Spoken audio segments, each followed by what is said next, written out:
Good afternoon, everyone. Hi, it's the Joyster. I wanted to tell you a story that happened a really long time ago that brings me both sadness and joy every time I think about it. And the reason I'm reminded of it is it happened about this time of year when I was 17. And as many of you know, when I was 17, I was living in a shelter for youth. I was the oldest you could have been in order to qualify for living in the youth shelter. I was 17, but the age range was from about 10 to 17. So I arrived at the shelter September 14th, 1990. And shortly after the intake process, I met a boy named Mikey. Now, Mikey, if any of you remember from back in the 80s, looked exactly like the boy in the Life cereal commercials. You know, he liked it. Mikey liked it. That was Mikey. Only this was a different Mikey. So Mikey was an interesting character. When I first arrived, he did nothing but talk, talk, talk, and follow me wherever I went in the shelter. And one of the things that we did at the shelter is every once in a while, we would slow down and we would say, "Why are you here?"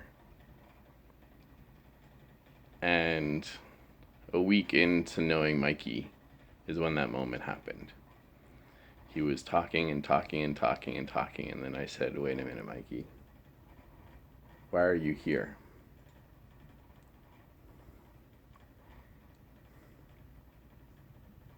And then Mikey stopped talking for the first time in a week. And I took a deep breath and waited for Mikey to reveal what he needed to reveal. And at that moment, he took off his shirt and he showed me what was a constellation of cigarette burns on his back. And he said, "My mom's boyfriend uses me as an ashtray, and until he can figure out a different place to put out his cigarettes, I'm going to live here." And I'm 17. And I had no idea what to do with that. I just knew that I was going to take Mikey under my wing. And then I was going to love him unconditionally for the rest of our time together at the shelter. So around this time of year is when I got taken in by my best friend's folks. So the good news is the shelter was like 3 blocks away from where my best friend's folks lived. So every day after school, even though I didn't live there anymore, I went to visit the shelter. And one day, Mikey said, "Next week's my birthday." He took me aside and told me that, as if it were a secret, because it was.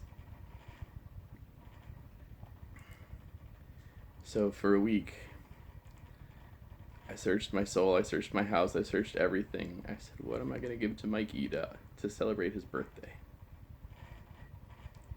All the while at the shelter, I wore this baha. It's like sort of a step above burlap. And it was like a hoodie, sort of like the one I'm wearing now, but it was like a woven Mexican baha. It was blue, white, and gray with a little bit of black. And I wore it day in and day out. And Mikey liked it. He liked it a lot. So the week that I was taken in by my best friend's folks, I learned a lot too. I learned that the things that you wear day in, day out have a little bit of an odor to them. So one day, I took it upon myself to do a massive load of laundry, including the baha. And I was 17, a little naive, and I had never had a Baja before. So, long story short, I washed this Baja and then put the Baja directly into the dryer. And so, as the story goes, it went in Eric size and it came out Mikey size. So, as soon as I took my clothing from the Baja, I noticed definite shrinkage in my Baja. And here I am, kneeling to the floor crying, knowing that there was a perfect present for Mikey, and it came at the perfect time. So without too much pause, I wrapped the Baja in whatever wrapping paper I could find. It may have even been Christmas wrapping paper in the house. And I walked over to the shelter, and there was Mikey standing in the doorway of the shelter called Seabury Barn. Apparently, I was the only person who knew it was his birthday. And if I didn't show up with the present for him, his birthday would have come and gone without notice, making him even more invisible than he already was living in a shelter. So it brings me joy to think of that moment, even though it was very painful to witness what happened to him or what he experienced. So yes, we can reframe it and say it happened for him. Either way, some day in late October, I was able to give Mikey the perfect present, which is why I stand before you, a joyful, generous, visionary leader. That's why you'll notice that whenever I can, I give people things. Like things that I find at a Chinese restaurant. Things that I happen to have in my car that have meaning for someone more so than me. And that's why I got to put generous in my contract, because that's who I know myself to be.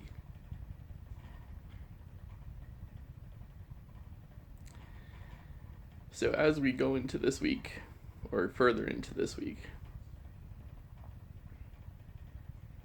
just take a little pause and remember my friend Mikey.